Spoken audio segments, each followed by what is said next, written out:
오늘 제가 들려드릴 이야기는 2024년 10월 21일 미국 워싱턴주 폴시티에서 일어난 충격적인 가족 몰살 사건입니다. 15살 소년, 그는 부모와 3명의 동생을 차례로 살해했습니다. 11살 여동생만이 죽은 척하며 살아남았습니다. 그날 새벽, 조용한 저택 안에서 무슨 일이 있었던 걸까요?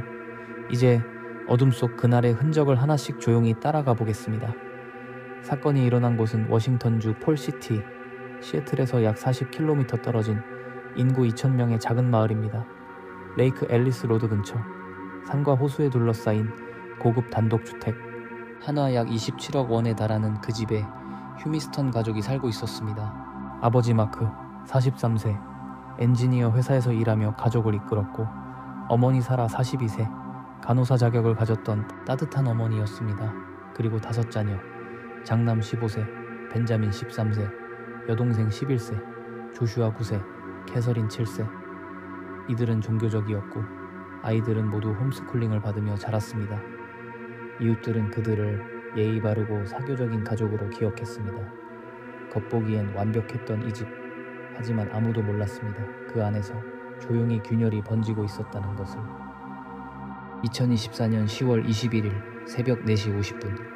모두가 잠든 시간, 15살 장남은 집안 어둠 속에서 조용히 움직이기 시작합니다. 그는 현관 옆 잠긴 상자에서 아버지의 글록 권총을 꺼냅니다. 그 상자의 비밀번호는 오직 그만이 알고 있었습니다. 아버지는 혹시라도 위급한 순간에 아들이 가족을 지켜주길 바랐던 걸까요?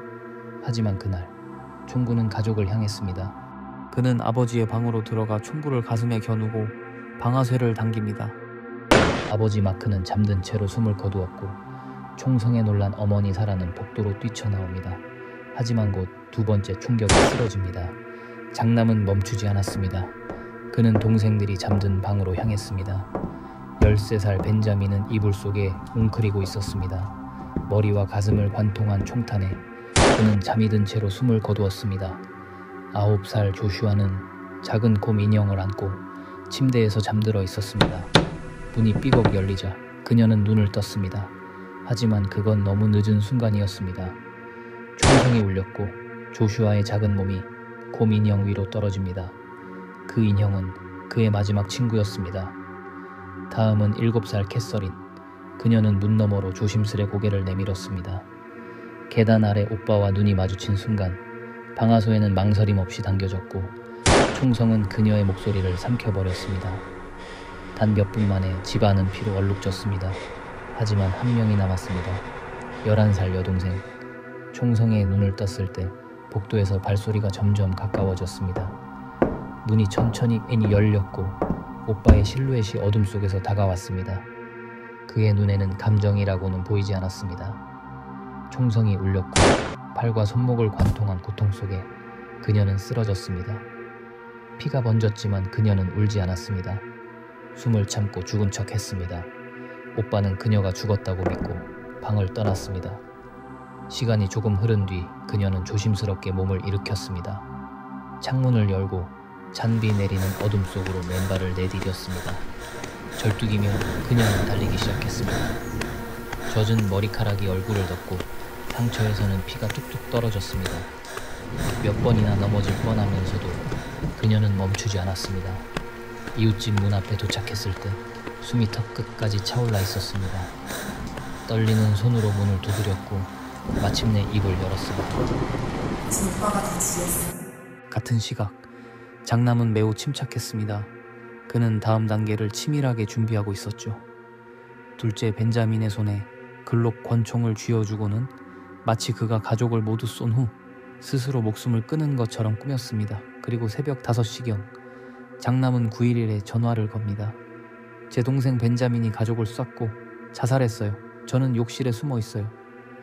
그는 동기까지 그럴듯하게 덧붙였습니다. 벤자민이 야한 영상을 보다가 부모님에게 들켜서 화가 난 것 같았어요. 하지만 그의 연기는 오래가지 못했습니다. 이미 그보다 앞서 11살 여동생이 이웃집에 도착해 사건을 신고하고 있었기 때문입니다. 새벽 5시 20분 킹카운티 경찰이 폴시티의 주택에 도착했습니다. 현장은 참혹했습니다. 아버지 마크, 어머니 사라, 그리고 3명의 자녀 벤자민, 조슈아, 캐서린. 모두 총상으로 숨진 채 발견됐습니다. 장남은 욕실에서 체포됐습니다. 신고 내용이 사실인지 확인하기 위해 경찰은 조사를 시작했지만 11살 여동생의 증언이 곧 진실을 밝혀냈습니다. 오빠가 아빠의 권총으로 가족 모두를 쐈어요. 저도 쐈는데 저는 죽은 척했어요. 그리고 오빠가 벤자민 손에 총을 쥐어놓는 걸 봤어요. 법의학 결과도 그녀의 말과 일치했습니다. 벤자민의 손에서는 화약 잔류물이 전혀 검출되지 않았고 총알 궤적 역시 장남의 위치와 일치했습니다. 2024년 10월 25일 장남은 5건의 1급 살인 혐의 그리고 1건의 살인미수 혐의로 기소됐습니다. 검찰은 그를 성인으로 기소하길 원했습니다. 2025년 6월 4일 그의 운명이 결정될 재판이 예정되어 있습니다.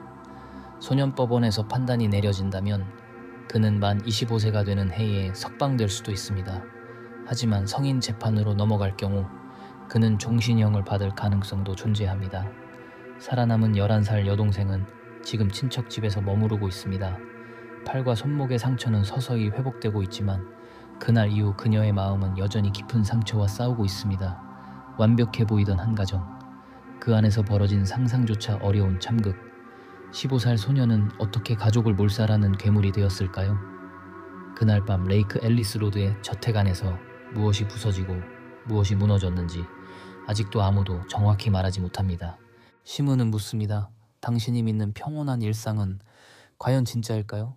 여기는 시문, 잊혀진 어둠 속 이야기들을 조용히 불러옵니다.